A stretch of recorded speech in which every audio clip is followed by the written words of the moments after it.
Hola chicos, ¿cómo les va? Buenas tardes. Bueno, acá nos encontramos a través de este nuevo modo de comunicarnos. La idea de esta clase a la que yo los invité es por ahí hacer un pequeño repaso de todo lo que hemos trabajado en estos meses, en estos últimos 2 meses, y presentar el tema de esta semana que justamente une todo lo que hemos venido trabajando y necesita de que apliquemos todo lo que hemos trabajado anteriormente, ¿sí? Para comenzar, yo he preparado algunos pequeños esquemitas que voy a tratar de enfocarlos bien para que ustedes los vean. Vamos a comenzar hablando de lo que son los múltiplos y los divisores. Pero antes de eso, recordemos, cuando nosotros hablamos de múltiplos y divisores, antes de llegar a este pequeño esquema, vamos un poquito más hacia atrás. Cuando nosotros hablábamos de múltiplos y divisores, sí o sí pensamos en 2 operaciones matemáticas, que son las operaciones matemáticas con las que empezamos a trabajar a principio de este año, ¿sí? Nosotros hicimos un repaso de lo que eran las operaciones matemáticas, suma, resta, multiplicación y división, y luego comenzamos con la multiplicación y la división. Analizamos sus algoritmos, es decir, sus técnicas, sus componentes, sus funciones y sus propiedades. Y una vez que las teníamos bien trabajadas, dijimos, bueno, hay algo que se desprende de la multiplicación y de la división. Y son justamente los múltiplos y divisores, ¿sí? Cuando hablamos de múltiplos y divisores, por supuesto, hablamos de multiplicación y de división. Hablo de múltiplo, me refiero a la multiplicación, ¿sí? Como familia de palabras me lleva a pensar en la multiplicación, y los divisores me lleva a pensar en la división, ¿sí? Para comenzar a pensar qué es un múltiplo y qué es un divisor, por supuesto que esto va a ser un repaso porque ustedes ya lo conocen y lo hemos trabajado muy bien. Antes de trabajar con esto, yo los invito a pensar en la tabla pitagórica. La tabla pitagórica que está aquí es muy pequeña, ¿sí? Yo la pegué a modo de ejemplo, por supuesto que les va a ser imposible verlas ahí. Entonces, acá tenemos otra más grande. Ustedes se acordarán que la tabla pitagórica es esta tabla creada por uno de estos primeros matemáticos como fue Pitágoras, y lo que él demostraba en esta tabla era la relación entre números, ¿sí? Nosotros, en el uso más común que le damos en la escuela es trabajar, practicar, utilizarla para las tablas de multiplicar. Recuerden, la tabla pitagórica tiene de forma vertical todos los números del 0 al 10 y de forma horizontal también, y las relaciones que se van estableciendo a través de la multiplicación de esos números. Ustedes la super conocen, la hemos trabajado desde 4º grado, pero aquí la vamos a retomar para ver lo que es un múltiplo y un divisor. Voy a empezar por un ejemplo. Yo acá he empezado marcando algo, ¿sí? Para que les fuese a ustedes más fácil de ver. Vamos a pensar en el número 72, ¿sí? Acá tenemos el número 72, ¿sí? El número 72 lo busco en la tabla pitagórica, y si pienso el número 72, ¿cómo está formado? Bueno, me voy a las columnas y a las filas que lo forman. Si me voy a las columnas, el número 72, ¿sí? Está formado por la multiplicación del 9 y del 8, ¿sí? 9 por 8, por supuesto, es 72. Bien, acá tenemos cómo obtener en la tabla pitagórica el número 72. Dijimos 9 por 8 u 8 por 9, teniendo en cuenta esto de la multiplicación y la propiedad conmutativa. Pensemos en el 8, ¿sí? Busco el 8 en la tabla pitagórica. Tenemos el 8 aquí. El 8 lo puedo encontrar en distintos lugares. Fíjense que yo lo fui marcando. Vamos a tomar este caso del 8. Si yo busco el 8 aquí, ¿cómo está formado? Por la multiplicación del 4 por el 2, ¿sí? Ahí con las líneas verdes fui marcando la relación. Pensemos en el 9. ¿Por qué en el 9? Porque dijimos que 72 era igual a 8 por 9. Hay varios 9 que yo también los marqué. Vamos a ubicarnos en este. ¿Cómo está formado en la tabla pitagórica el número 9? Por la multiplicación del 3 por el 3, ¿sí? Y así podríamos seguir. Yo puedo seguir buscando, puedo buscar el 3 en otro lugar, puedo buscar el 4 y así ir viendo cómo lo voy formando, y para esto voy utilizando la tabla pitagórica. Esto es un ejemplo para que ustedes vean que la tabla pitagórica, al mostrar esta relación de los números, no sirve solamente para las tablas de multiplicar, sino que es útil para otros temas como esto de los múltiplos y divisores. Dicho esto, mirando los ejemplos de recién, nosotros podemos decir que el 72 es igual a 8 por 9 o a 9 por 8. A su vez puedo decir que el 8 es igual a 4 por 2 o a 2 por 4, ¿sí? Una manera, hay distintas maneras de pensar el 8. Puedo decir 8 por 1, hay otras maneras, 1 por 8. Y en el caso del 9 puedo decir 3 por 3, puedo decir 9 por 1, 1 por 9, ¿sí? Estoy viendo cómo puedo pensar a los distintos números a través de multiplicaciones. Esto me está mostrando múltiplos y divisores, ¿sí? Recordemos que cuando hablamos de un múltiplo, hablamos siempre del producto, del resultado que obtengo de multiplicar a un número por otro número natural, ¿sí? Entonces, si yo acá pensara en los múltiplos, yo podría decir que el 8 es múltiplo del 4 porque lo obtengo de multiplicar al 4 por 2. También podría decir que el 8 es múltiplo del 2 porque lo obtengo de multiplicar al 2 por 4 o el 4 por 2, ¿sí? Puedo decir que el 9 es múltiplo del 3 porque lo obtengo de multiplicar al 3 por 3, ¿sí? También puedo decir en ese mismo sentido que el 72 es múltiplo del 8 y del 9 porque lo obtengo de multiplicar al 8 por el 9, ¿sí? ¿Estamos? Y así podemos ir sucesivamente pensando en los múltiplos. Siempre que hablemos de múltiplo, vamos a hablar del resultado de una multiplicación, del producto, ¿sí? Del producto de multiplicar a un número por otro. Y siempre que hablemos de múltiplo, vamos a hablar de en relación de. Un número es múltiplo de. Al igual que cuando hablemos de divisores. Cuando hablamos de divisores, pensamos en la división, pero decimos un número es divisor de. No puedo decir un número es divisor solamente, siempre es en relación a alguien. Y aquí, en todo esto, también encontramos divisores. Ustedes saben que un divisor siempre es un número, ¿sí? Cuando yo digo que un número es divisor de otro, estoy diciendo que ese número al que le digo divisor divide al otro número en cuestión de manera exacta, es decir, lo divide en una división con resto 0. Aquí yo podría decir, en este juego del ida y vuelta de la multiplicación y de la división, que el 8 es divisor del 72. ¿Por qué? Porque si yo hago 72 dividido 8 me va a dar 9 con resto 0, ¿sí? También puedo decir que el 9 es divisor del 72, porque si divido 72 dividido 9 me va a dar 8 con resto 0. Y así sucesivamente, puedo decir que el 4 es divisor del 8, que el 2 es divisor del 8, que el 3 es divisor del 9 y así. Entonces, siempre que hablamos de múltiplos y de divisores tenemos que recordar que no basta con decir un número es múltiplo de.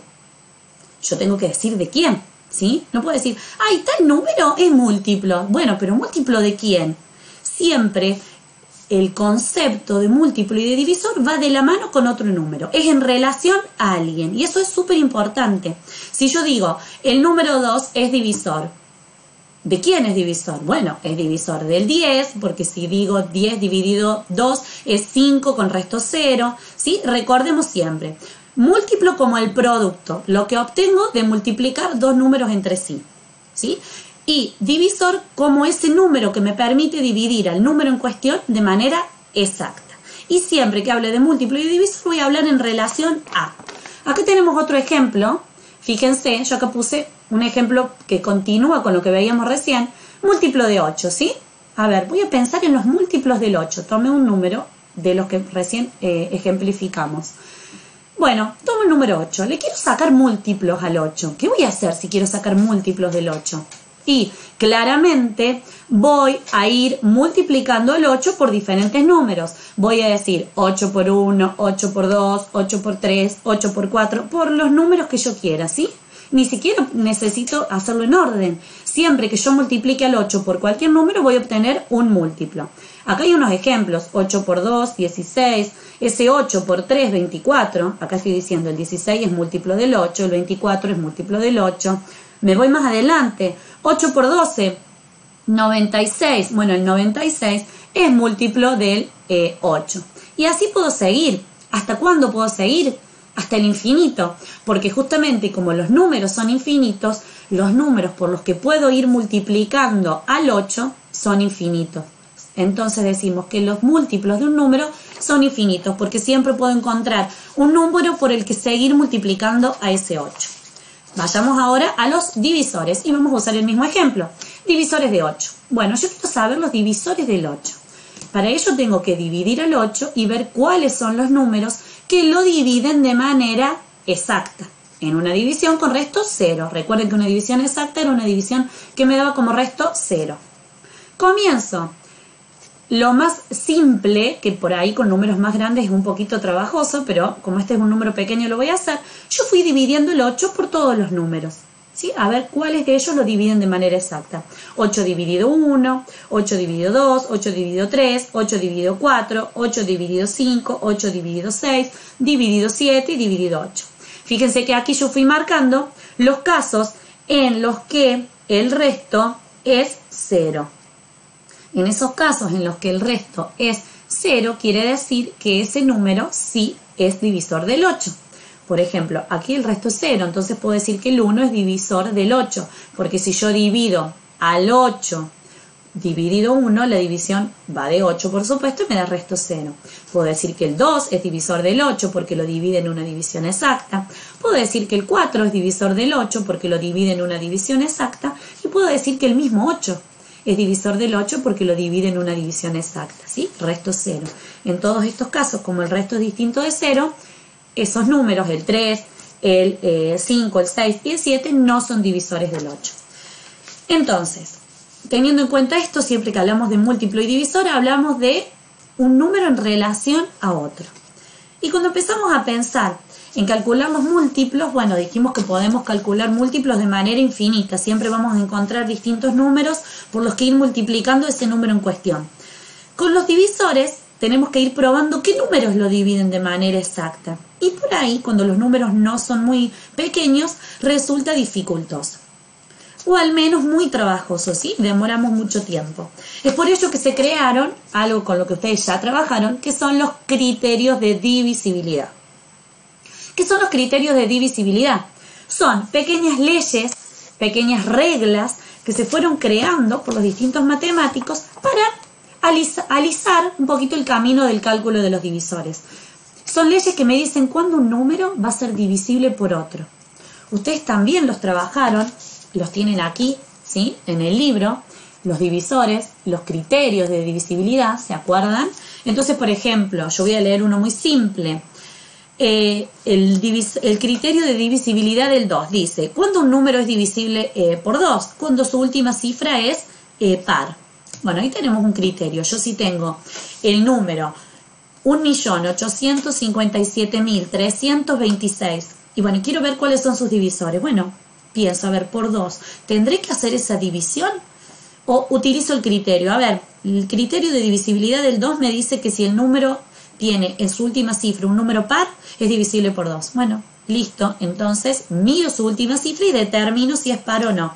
Y así voy con el criterio de divisibilidad del 3, del 4, del 5, del 6, todos los que ustedes trabajaron. No son más que esos los criterios de divisibilidad. Leyes, pequeñas reglas que tratan de ayudarlos a ustedes en esto de poder buscar los divisores de un número de forma más simple, ¿sí? No es necesario que los memoricen, la idea es que los tengan como una herramienta que los ayude. Vamos a continuar entonces, ya vimos, recordamos un poquito lo que son los múltiplos, lo que son los divisores, ¿sí? Cuál es el sentido del múltiplo y del divisor y los criterios de divisibilidad como una ayudita extra que tenemos. Bueno, vamos a pensar en los divisores de los números, es decir, vamos a pensar en los números en general y vamos a pensar en esos números que los dividen de manera exacta, que los dividen en divisiones con resto 0. Esos divisores, ¿sí? Esos números que los dividen con resto 0, permiten establecer una clasificación súper importante para la matemática, como es la clasificación entre números primos y compuestos, que ustedes también la trabajaron, ¿sí? En la matemática se habla de números primos y se habla de números compuestos. Es una gran clasificación, pero que tiene que ver solamente con los divisores de un número. Ustedes también, por supuesto, lo saben. Un número va a ser primo siempre que tenga solo dos divisores. ¿Cuáles van a ser esos dos divisores? Siempre el 1 y el mismo número, ¿sí? Un número va a ser compuesto cuando además de esos dos divisores tenga más divisores. ¿Por qué digo además de esos dos divisores? Porque en principio todo número, absolutamente todo número es primo, ¿sí? Todo número siempre va a ser divisible por 1 y por ellos mismos, ¿sí? Y por el mismo número. Cualquier número, el que a ustedes se les ocurra pensar en este momento, piensen, a ver, pienso en el 17. El 17 es divisible por 1 y sí, 17 dividido 1, 17, resto 0. El 17 es divisible por 17. Sí, 17 dividido 17 me da como cociente 1 con resto 0, ¿sí? Y así puedo pensar en un montón de números que yo puedo ir pensando y buscándole los divisores. Siempre que yo piense en los divisores de un número van a aparecer esos dos, el 1 y el mismo número. Y eso lo va a determinar el número como primo. Pero ¿qué pasa? Hay números que tienen más de esos dos divisores, ¿sí? Hay otros divisores. Entonces, por ejemplo, pienso en el número 4. A ver, siempre nosotros sabemos que todo número va a ser divisible por 1 y por el mismo. ¿Es divisible por 1? Por supuesto, el 4 es divisible por 1. ¿Es divisible por el mismo? Por supuesto, el 4 es divisible por el 4. Bueno, sería un número primo entonces. Pero a ver, ¿tiene más divisores? Sigo pensando, y sí, tiene el 2. 4 dividido 2 me da 2 con resto 0. Entonces ya, el 4 no es un número primo, sino que es un número compuesto. Cuando un número tiene más de esos dos divisores, que son el 1 y el mismo, que tienen los primos, se convierte en un número compuesto, ¿sí? Yo aquí puse un ejemplo muy simple. Puse como número primo el 3, ¿sí? Y decimos, bueno, a ver el 3, ¿por qué es primo? Porque solamente se divide de manera exacta por el 1 y por el mismo, por el 3, ¿sí? Puse otro ejemplo, el 29. El 29 también es un número primo. ¿Por qué? Porque sus únicos divisores, los únicos números que lo van a dividir de manera exacta son justamente el 29, que sea el mismo, y el 1. Puse otro ejemplo como número compuesto, el 6. A ver, sabemos que todo número siempre es divisible por el mismo y siempre es divisible por 1, por supuesto. Pero el 6 tiene otros divisores. Yo lo puedo dividir por 3. Me va a dar 2 con resto 0 y lo puedo dividir por 2 también, que me va a dar 3 con resto 0.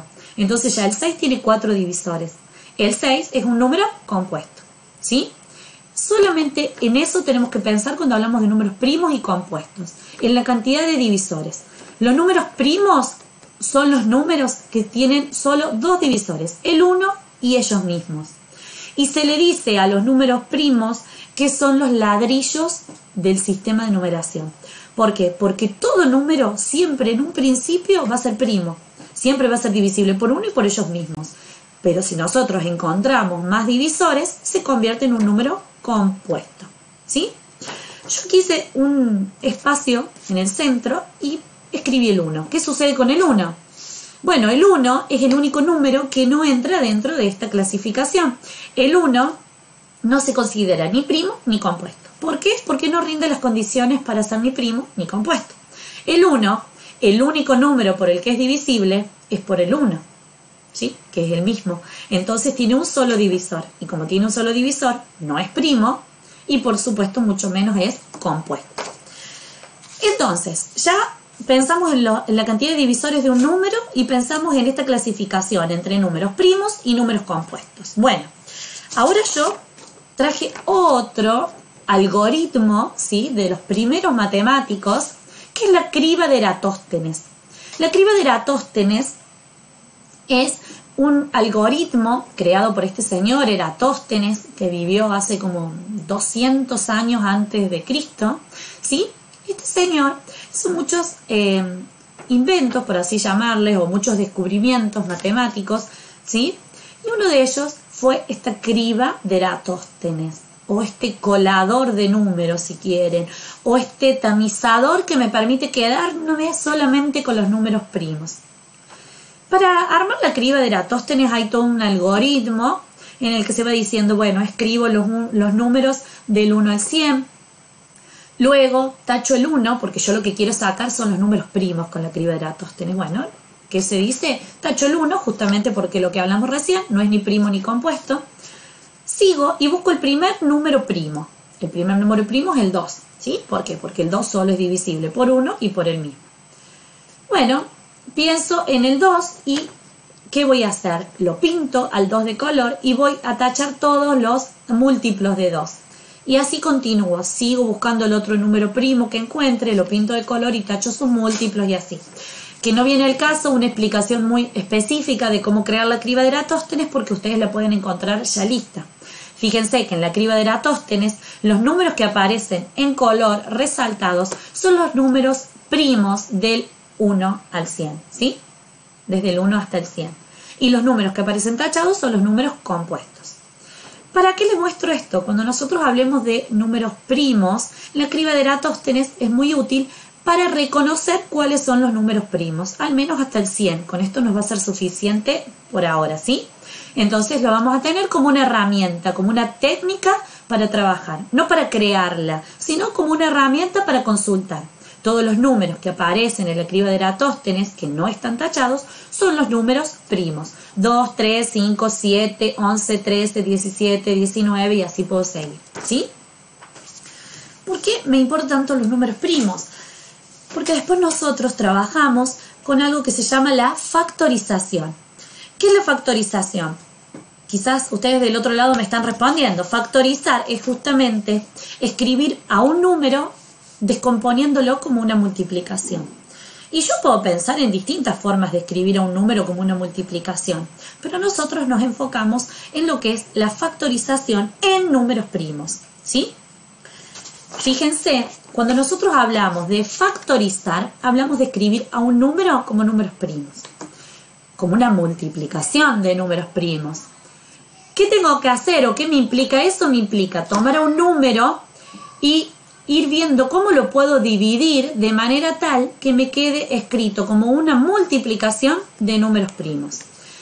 Acá es útil la criba de Eratóstenes para consultar los números primos.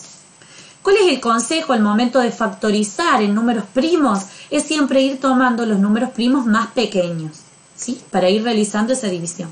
La factorización se hace, tomo el número que quiero factorizar y siempre se hace una línea vertical. Luego voy a ir dividiendo a ese número que yo quiero factorizar por los números primos más pequeños que encuentre, ¿sí? Entonces, 120 dividido 2, que es el primer número primo, ¿sí? Por supuesto, el resultado es 60. Continúo, siempre trato de ir con los números más pequeños y no importa que se repitan, ¿sí? 60 dividido 2, 30. Continúo, puedo seguir dividiendo, ¿sí? 30 dividido 2, 15. Ya 15 dividido 2 no puedo porque la división no sería exacta. Sigo, a ver, ¿qué otro número primo hay en la criba de Eratóstenes? Y el 3, bueno, 15 dividido 3, 5. 5, ¿sí? Que es un número primo, cuando ya llego a un número primo, por supuesto, cuando ya debajo del número que estoy factorizando me queda un número primo, ya no tengo muchas chances, tengo solamente que dividirlo por el mismo. Entonces 5 dividido 5, 1, que es hacia donde yo quiero llegar, del número que comienzo a factorizar hasta el 1. Lo voy a ir dividiendo por los números primos más pequeños que encuentre hasta que llegue a un número primo que por supuesto solo se va a dividir por él mismo. Entonces, aquí ya tengo la factorización hecha. Yo puedo decir que 120 es igual a 2 por 2 por 2 por 3 por 5, ¿sí? Porque si yo multiplico 2 por 2 por 2 por 3 por 5 me da como resultado 120. Recuerden, factorizar es escribir un número como una multiplicación de otros números. Yo puedo hacerlo como quiera. Yo podría decir, bueno, 120 lo puedo escribir como 60 por 2. Sí, es una factorización, pero no es una factorización en números primos. Y a nosotros lo que nos interesa es que sea una factorización en números primos. Es decir, utilizar esta técnica y ir, perdón la redundancia, dividiendo al número, ¿sí?, en números primos. Una manera de escribir esta factorización es esta, que está perfecta, pero nosotros trabajamos algo que se llama la potenciación, que me permite escribir las multiplicaciones repetidas y escribirlo de forma más simple.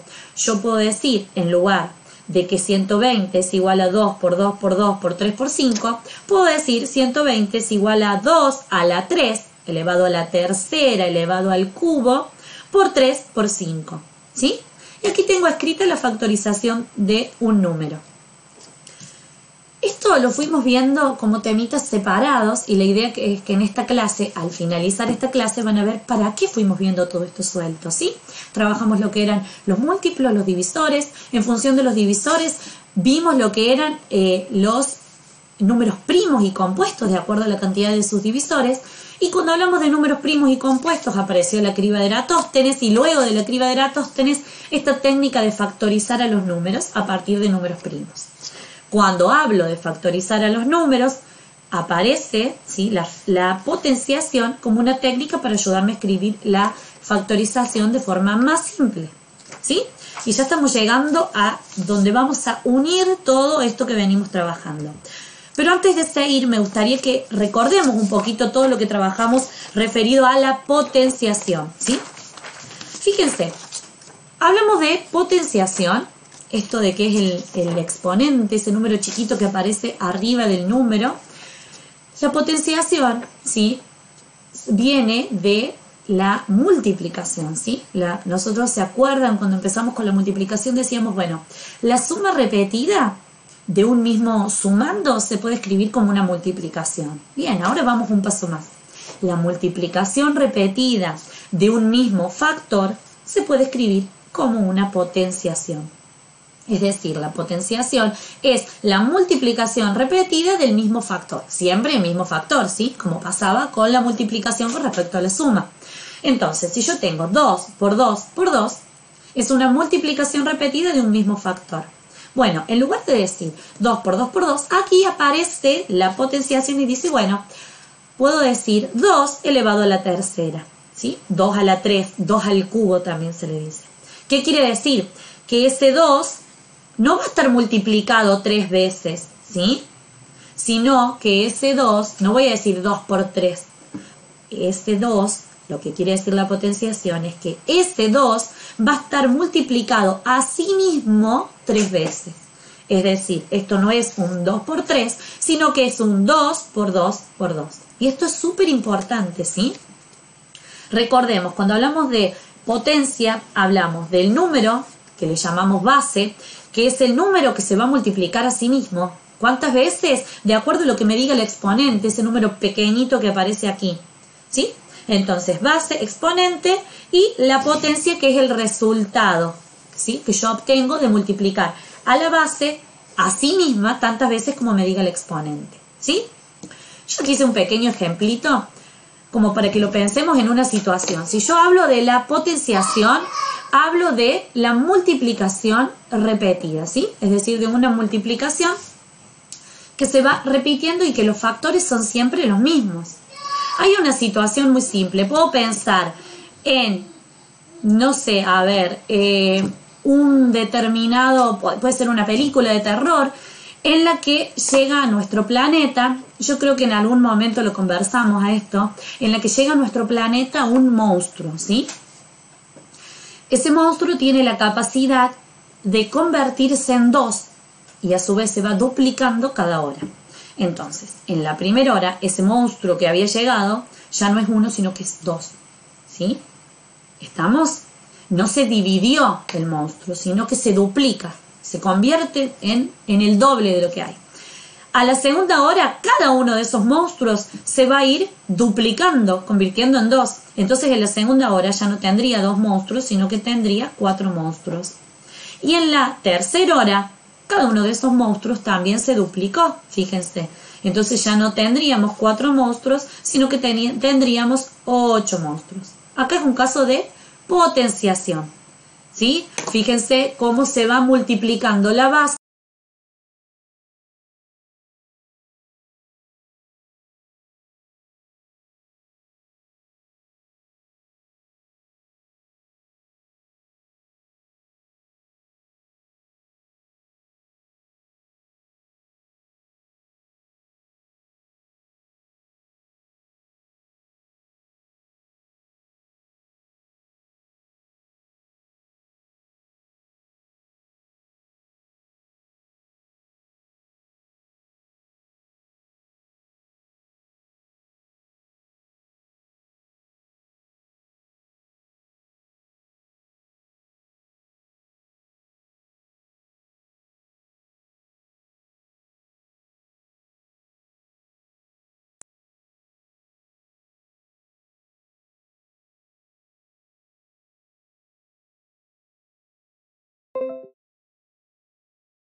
Bueno, familias, perdón, chicos, perdón.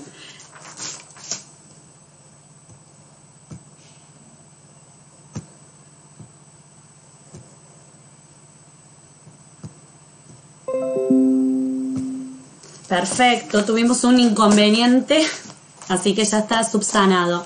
Bueno, les estaba diciendo, nosotros hablamos de lo que eran los números primos, lo que eran los números compuestos, para ubicarnos un poquito en lo que veníamos conversando. Hablamos de que en función de los números primos podíamos factorizar a esos números, sí, escribirlos como una multiplicación de números primos, y que cuando escribimos a los números como una multiplicación de números primos, en esta factorización de números primos aparece la potenciación para ayudarnos a escribir cuando la multiplicación se repite, ¿sí? Por eso habíamos visto lo que era la potenciación y estábamos conversando hasta este pequeño inconveniente de lo que era la potenciación. Siempre que hablo de potenciación hablo de una multiplicación repetida, de una multiplicación de factores iguales que se repite, ¿sí? Y que para escribirla de forma más abreviada, más simplificada, aparece la potenciación. Quiere decir que el número de base se va a multiplicar a sí mismo tantas veces como lo diga el exponente, ¿sí? Y cuando hablamos de factorización y hablamos de potenciación, aparece una operación inversa a la potenciación, que es la radicación. Y quiero rápidamente que conversemos un poquito con respecto a ella. Cuando yo hablo de la radicación, tengo que pensar sí o sí en la potenciación. La radicación es la operación inversa, lo que me permite desarmar lo que arma la potenciación. Hay distintos tipos de, distintas raíces que nosotros le decimos, ¿sí? Cuando nosotros hablamos de radicación, hablamos de un número que es el radicando, hablamos de el radical, que es ese símbolo de raíz, y hablamos de un índice. Ese índice, ahora vamos a ver qué relación tiene con la factorización, pero ese índice puede ser diferente. Puede ser 2, 3, 4, 5, los que yo quiera. Nosotros trabajamos solamente con raíces cuadradas, que le decimos, raíces en donde el índice es 2, y son las raíces en las que por lo general el índice no aparece escrito, ¿sí? Cuando a veces vemos una raíz que no tiene ningún numerito en el índice es porque es una raíz cuadrada. A ver, cuando yo pienso en la radicación, en la raíz, yo tengo que pensar en buscar qué número, ¿sí? ¿Por qué número voy a multiplicar o qué número es el que se va a multiplicar a sí mismo 2 veces para obtener el radicando? ¿Sí? A ver, si yo digo, quiero sacar la raíz cuadrada de 16, tengo que pensar qué número se puede multiplicar 2 veces a sí mismo para llegar a 16. Es decir, ¿qué número yo elevaría al exponente 2? Y aquí aparece lo de la potenciación. ¿Qué número yo elevaría al exponente 2 para obtener 16? Por eso es tan evidente que la radicación es lo inverso a la potenciación. Entonces, a ver, ¿qué número? Y el 4 en este caso. Porque si yo digo 4 por 4, es decir, 4 al cuadrado, 4 elevado al exponente 2, me da 16. ¿Sí? Entonces, siempre que hablamos de radicación tenemos que mirar el radicando, el numerito que está debajo de la raíz. Y pensar, bueno, a ver, ¿qué número, cuál será el número que se va a multiplicar a sí mismo 2 veces? Es decir, que lo voy a elevar al exponente 2, y ahí pienso en potencia, para llegar a este número. ¿Sí? Fíjense que hay distintos tipos de raíces, pero nosotros vamos a trabajar solamente con esta. Entonces, hablamos del índice, hablamos del radical, el radicando y la raíz, que sería ese número que yo voy a elevar al exponente 2 para obtener justamente el número que está en el radicando. Recuerden que lo que estoy buscando aquí no es un 4 por 2, sino estoy diciendo un 4 por 4, ¿sí? Elevado al exponente 2. Aquí puse un ejemplo muy simple porque muchas veces cuando estamos en el aula me dicen, bueno señor, pero la raíz cuadrada, ¿para qué me sirve? Y muchas veces se aplica más de una vez sin darnos cuenta. Si yo pienso, por ejemplo, aquí puse un ejemplo muy simple. Vamos a imaginarnos un local, ¿sí? Un local de un comercio que va a ser, no sé, una dietética puede ser. Entonces, ese local tiene como medidas 16 metros cuadrados, son los metros del local. La persona que va a instalar la dietética quiere poner en todo el frente del local vidrios, ¿sí? Justamente para formar la puerta de entrada y la vidriera del local. Sabemos que el local tiene forma, una figura cuadrada, ¿sí? Tiene forma cuadrada y tenemos 16 metros cuadrados que son los del local. Entonces, es el único dato que yo tengo. Ahora, ¿qué tengo que pensar? Si este señor quiere poner vidrios en una de las paredes, en una de las partes del local, ¿sí? En este caso, bueno, tengo que saber cuántos metros tiene. ¿Y qué tengo que hacer? Tengo que buscar, a ver, sabiendo que, y acá aparece algo de geometría, que cuando hablo de superficie del cuadrado, existe una fórmula geométrica que es lado por lado, o lo mismo que decir lado al cuadrado, lado elevado a la 2.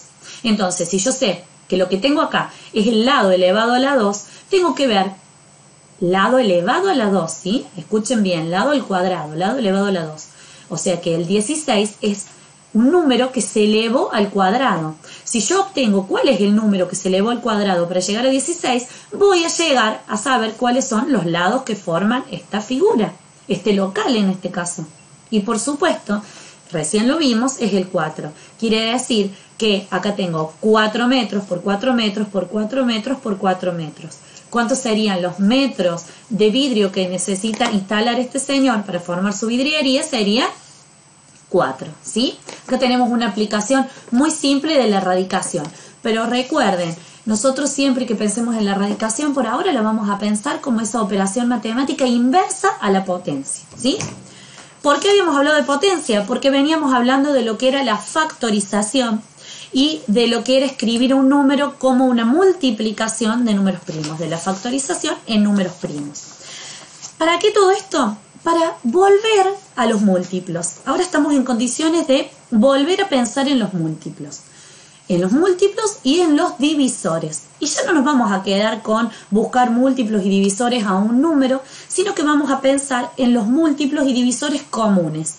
¿Qué quiere decir eso? Quiere decir pensar en los múltiplos que tiene un número y otro número, ¿sí? En distintos números, pensamos en sus múltiplos y buscamos los múltiplos comunes.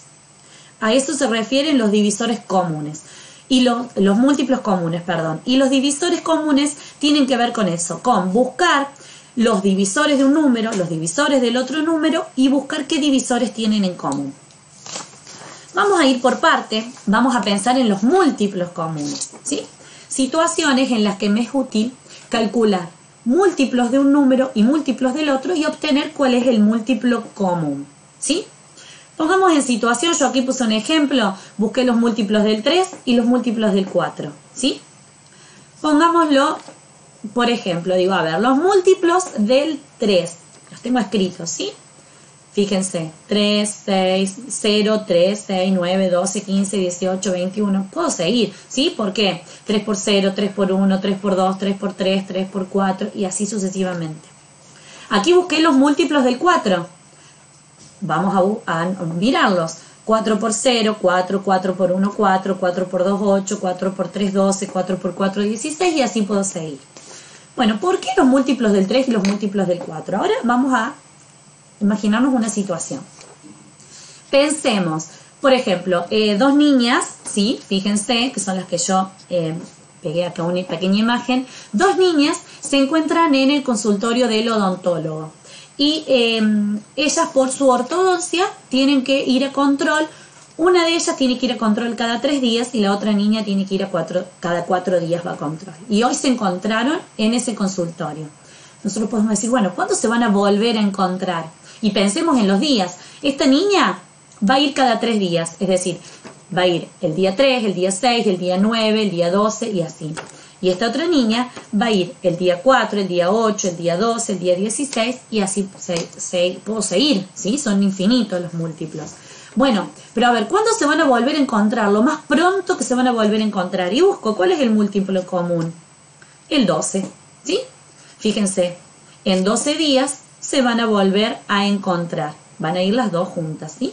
¿Por qué? Porque el múltiplo que tienen en común, ¿sí? El 3 y el 4, es el 12. Pero ojo, no es cualquier múltiplo común. Es el menor múltiplo común. Distinto de 0, por supuesto. A eso hago referencia cuando hablo de múltiplos comunes. De buscar el menor múltiplo común, distinto de 0, por supuesto, pero el menor múltiplo común. ¿Por qué? Porque los múltiplos son infinitos y voy a seguir encontrando más adelante múltiplos en común. Pero a mí me sirve encontrar el menor. Si yo digo, bueno, estas niñas, ¿cuándo se van a encontrar nuevamente lo más pronto en el consultorio? Y en 12 días, ¿sí? Fíjense, en 12 días se van a encontrar. Esta es la utilidad de los múltiplos comunes, de pensar a un número, buscarle sus múltiplos, de pensar al otro número, buscarle sus múltiplos y ver cuál tienen en común. El múltiplo común, acá lo obtuve directamente con este método que le llamamos el método convencional. Y acá vamos a entrar un poquito en las formas de calcular los múltiplos comunes. Cuando yo hablo de múltiplos comunes, hablo de múltiplos que tienen en común distintos números. Y que siempre voy a buscar el múltiplo más pequeño que tengan en común porque es el que me va a servir para determinar en el corto tiempo o en la menor cantidad dónde va a estar la relación. Este método de ir multiplicando, ir buscando de forma manual o de forma convencional, como le llamamos, los múltiplos de cada número y mirar cuál es el más pequeño en el que se encuentran, es lo que llamamos método convencional. Pero existen dos métodos para buscar múltiplos comunes. Uno es el método convencional y el otro es el método de la factorización, ¿sí? Y acá vamos a utilizar todo lo que trabajamos anteriormente. Cuando hablo del método convencional, ¿qué hago? Fíjense, yo acá voy a cambiar la situación. Vamos a dejar la misma situación de estas dos niñas que iban al odontólogo, pero que una de ellas va a ir cada 10 días y la otra va a ir cada 25 días a control. Y decimos, bueno, a ver, ¿cuándo se van a encontrar? Bueno, pensemos. Hay dos opciones, hacerlo a través del método convencional o hacerlo a través del método de factorización. Vamos a hacerlo a través del método convencional. A través del método convencional, buscar el múltiplo común menor, el MCM que le decimos. ¿Qué voy a hacer? Voy a buscar el 10 y voy a buscar el 25, que son los números en cuestión, y le voy a ir calculando múltiplos a cada uno de ellos. Le calculo todos los múltiplos al 10, voy calculando todos los múltiplos al 25. Voy haciendo 10 por 1, 10 por 2, 10 por 3, 10 por 4 y así sucesivamente. Y con el 25 también. Hasta encontrar qué múltiplo tienen en común, por supuesto que sea distinto del 0. Fíjense que encontramos que el múltiplo que tienen en común es el 50. Quiere decir que estas dos niñas se van a encontrar yendo una cada 10 días y la otra cada 25 días a control y contando que hoy se encontraron, se van a volver a encontrar dentro de 50 días. Acá sacamos el múltiplo común menor a través del método convencional. Este método es muy simple cuando los números por ahí son pequeños y el múltiplo va a estar relativamente cerca. Pero imaginemos cuando hablamos de números más grandes, en los que cada multiplicación para calcular múltiplos es engorroso y por ahí tenemos que hacer varias multiplicaciones para llegar a encontrar el múltiplo común menor. Entonces aparece el método de la factorización. Y acá aplicamos todo eso que veníamos trabajando recién. El método de la factorización no es de cualquier factorización, sino que es de la factorización en números primos, ¿sí? ¿Qué voy a hacer? Los dos números en cuestión, el 10 y el 25, que eran los días los que se encontraban estas chicas, voy a tomar el 10 y voy a tomar el 25. Y no voy a sacar múltiplos de forma convencional, sino que los voy a factorizar al 10 y al 25. Lo voy a factorizar a través de una factorización en números primos, lo que habíamos visto hace un ratito. Tomo el 10, lo voy dividiendo por los números primos más pequeños posibles. 10 dividido 2 5, 5 dividido 5, 1. Ya factoricé el 10. Voy a factorizar el 25. 25 dividido 5, porque es el número primo más pequeño por el que lo puedo dividir, ¿sí? De manera exacta. Entonces 25 dividido 5, 5. 5 dividido 5, 1. Entonces yo puedo decir, escribo la factorización, y acá voy a aplicar lo de la potencia también. Puedo decir que el 10 es igual a 2 por 5, ¿sí? Escrito en una factorización de números primos. Y puedo decir que el 25 es igual a 5 por 5 o 5 al cuadrado o 5 elevado al exponente 2. ¿Estamos hasta acá? Bueno, una vez que hago todo esto, hay una reglita que me dice cómo calcular el múltiplo común menor de dos números a partir de la factorización de números primos. Esa reglita la pueden tener escrita, ¿sí? En la carpeta, no es necesario memorizarla. Dice que para calcular el múltiplo común menor de dos números a través de la factorización en números primos, tengo que analizar los factores de las factorizaciones, de las dos factorizaciones. Los tengo que mirar y tengo que incluir, fíjense bien, vamos a incluir todos los factores, los comunes y no comunes, es decir, los que están en una factorización y los que están en la otra factorización, ¿sí? Pero con su mayor exponente, por eso es muy importante lo de la potenciación. Vamos de nuevo. Para buscar el múltiplo común menor a través de la factorización, tengo que mirar la factorización en números primos y tengo que incluir los factores comunes y no comunes, es decir, los que están en las dos factorizaciones, no necesariamente que se repitan, ¿sí? Y los tengo que considerar al mayor exponente. ¿Qué quiere decir esto? Miro la primera factorización. 2 por 5. Bueno, voy a incluir el 2, por supuesto.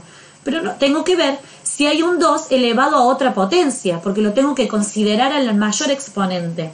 El único 2 que tengo es este, así que lo voy a poner.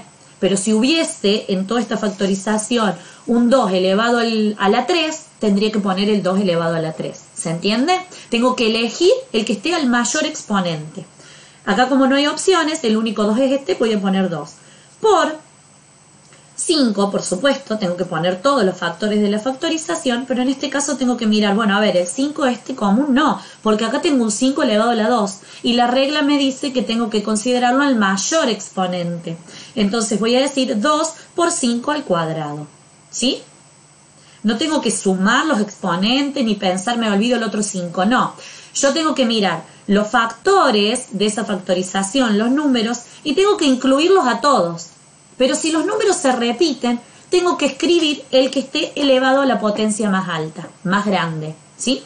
El 2 lo incluyo común porque acá no está elevado a ninguna potencia. Si acá abajo yo tuviese un 2 al cuadrado, pondría un 2 al cuadrado, no ese 2. Y el 5, pongo el 5 al cuadrado, incluyo el 5 al cuadrado y no el 5 común, porque la regla me dice considerar los factores comunes y no comunes, es decir, todos los factores de la factorización, pero los tengo que escribir elevados al mayor exponente que estén, ¿sí? Y fíjense que yo digo 2 por 5 al cuadrado, sabemos que 5 al cuadrado, 5 elevado a la 2 es 25, 2 por 25, 50. Obtuve el múltiplo común menor a través del método de la factorización, ¿sí? Recuerden esto, lo importante a través de la factorización es considerar todos los números de la factorización, todos los factores, pero cuando llega el momento de escribirlos, si están repetidos, si están en las dos factorizaciones, lo escribo al exponente más alto que se encuentre, ¿sí? Entonces, hasta acá sacamos múltiplos comunes, pensamos en la utilidad del múltiplo común y lo calculamos a través del método convencional, que es el que veníamos trabajando, y a través del método de la factorización, que es este. Esa reglita de qué tengo que considerar la pueden tener en la carpeta a mano y del mismo uso la van memorizando. Pensemos ahora, y por último, para ir cerrando esta clase, ¿qué sucede con los divisores comunes? ¿Sí? Si calculamos múltiplos comunes, quiere decir múltiplos comunes, buscar múltiplos de dos números diferentes y buscar cuál es el que tienen en común, también podemos hacer lo mismo con los divisores. Por supuesto, vamos a tener que pensar en dos números, buscar sus múltiplos y ver cuál es el múltiplo que tienen en común.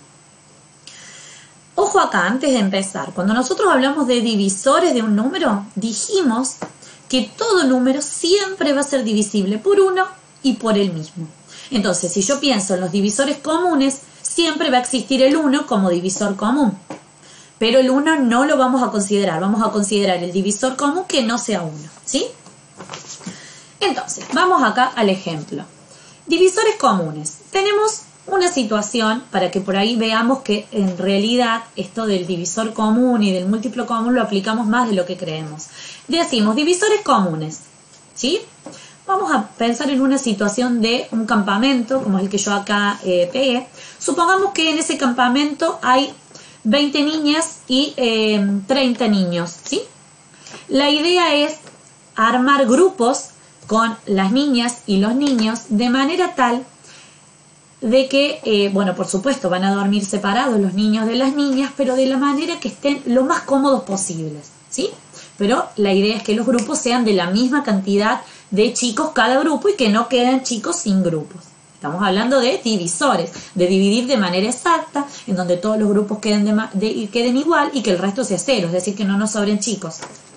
Bueno, entonces, para eso, para saber, bueno, a ver, ¿cuántas carpas tengo que armar para las chicas? ¿Cuántas carpas tengo que armar para los chicos? ¿Sí? ¿De cuántos van a ser los grupos de las chicas?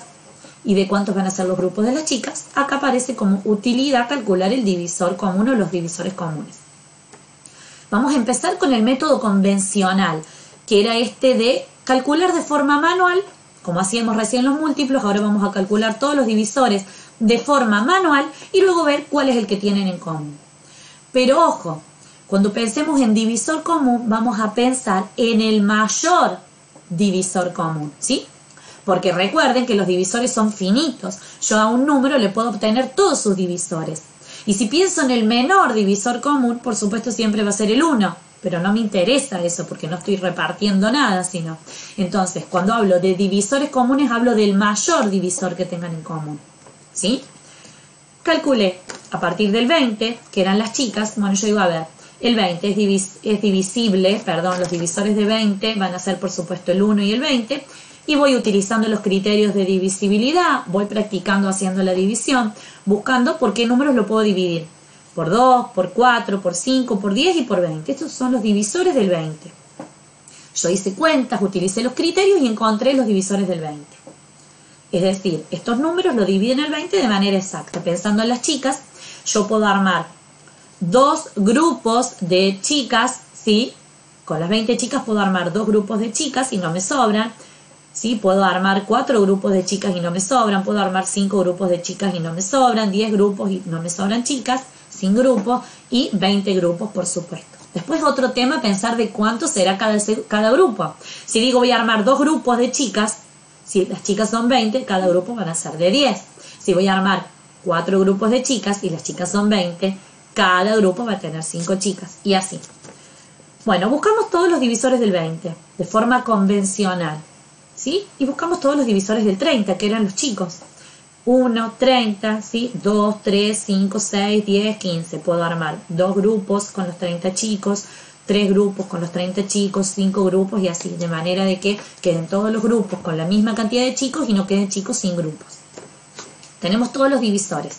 Esto sería lo que llamamos el método convencional, porque me fijo y miro, bueno, a ver, de todos los divisores de estos números, ¿cuál es el que tienen en común? El mayor que tienen en común. 10. Quiere decir que si yo quiero armar la misma cantidad de grupos con chicos, de chicos y de chicas para que duerman en el campamento, voy a armar 10 grupos para las chicas y 10 grupos para los varones, ¿sí? Voy a armar 10 carpas para las chicas y 10 carpas para los varones.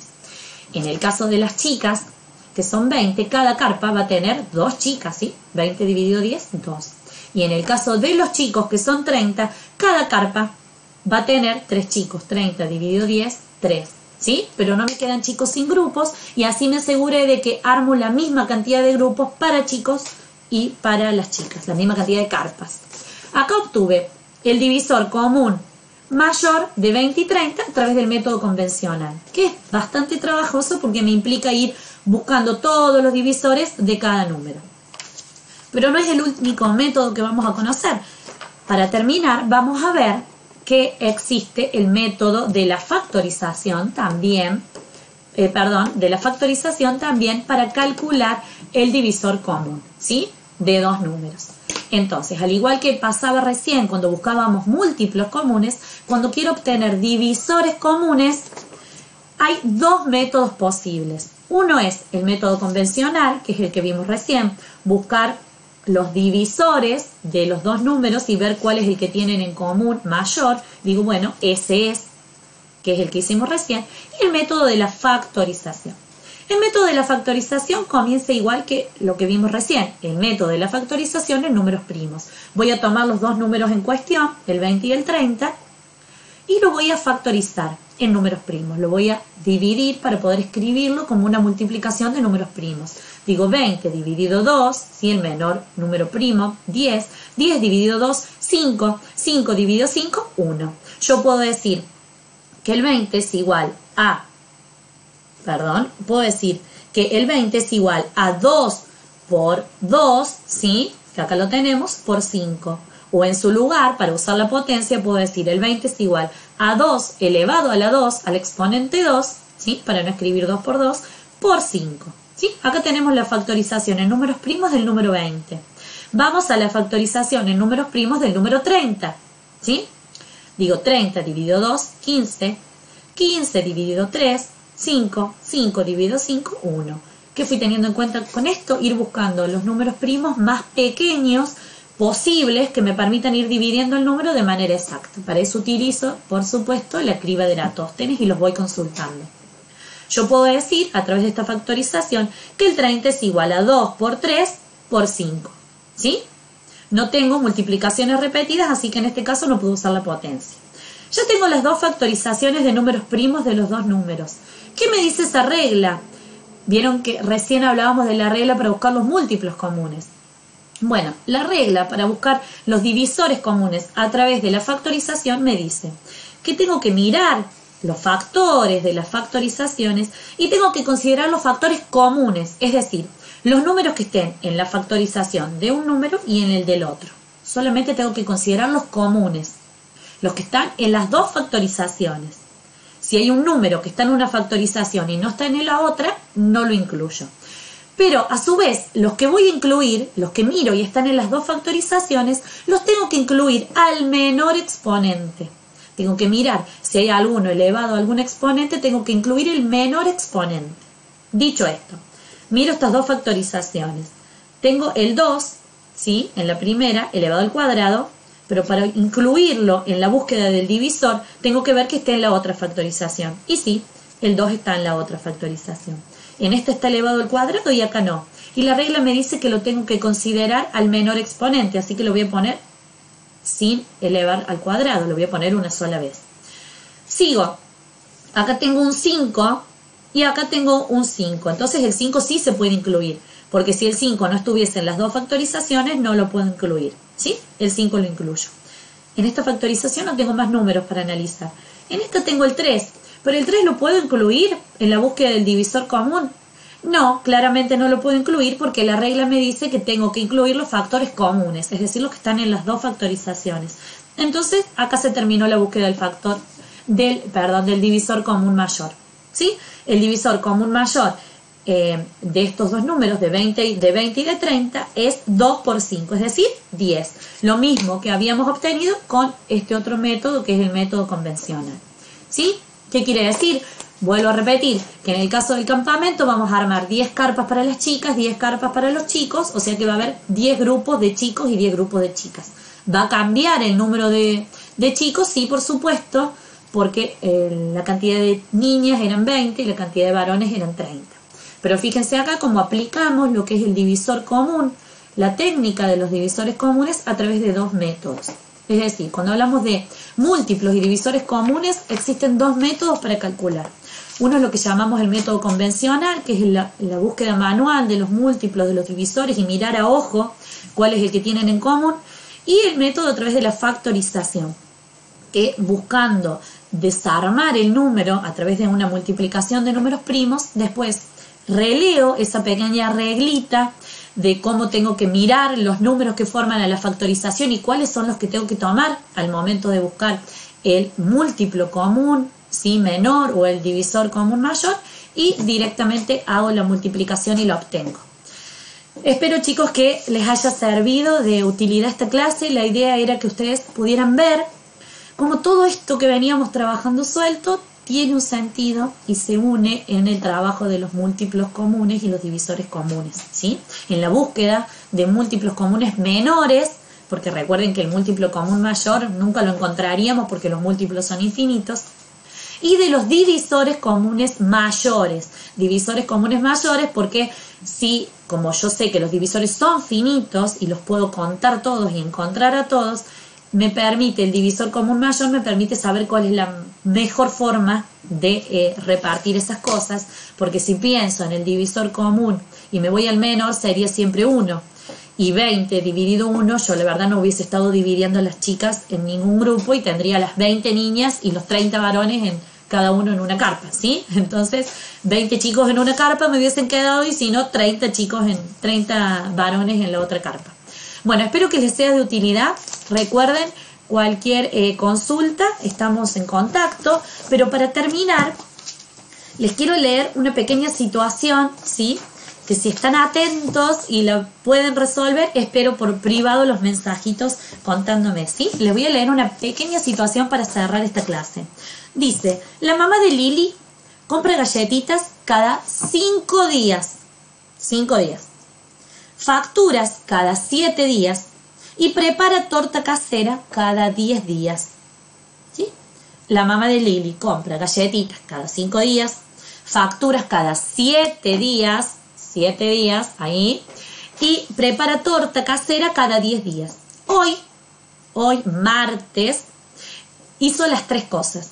¿Sí? La pregunta es, dentro de cuántos días va a volver a tener las 3 cosas Lili para merendar? ¿Sí? ¿Cuántos días van a pasar para que ella tenga como merienda galletitas, factura y tortas? Recuerden que la mamá compraba galletitas cada 5 días, facturas cada 7 días y prepara las tortas cada 10 días. ¿Sí? Si lo pueden resolver, espero su mensajito por privado y estamos en contacto. Un beso grande. Nos vemos. Chau, chau.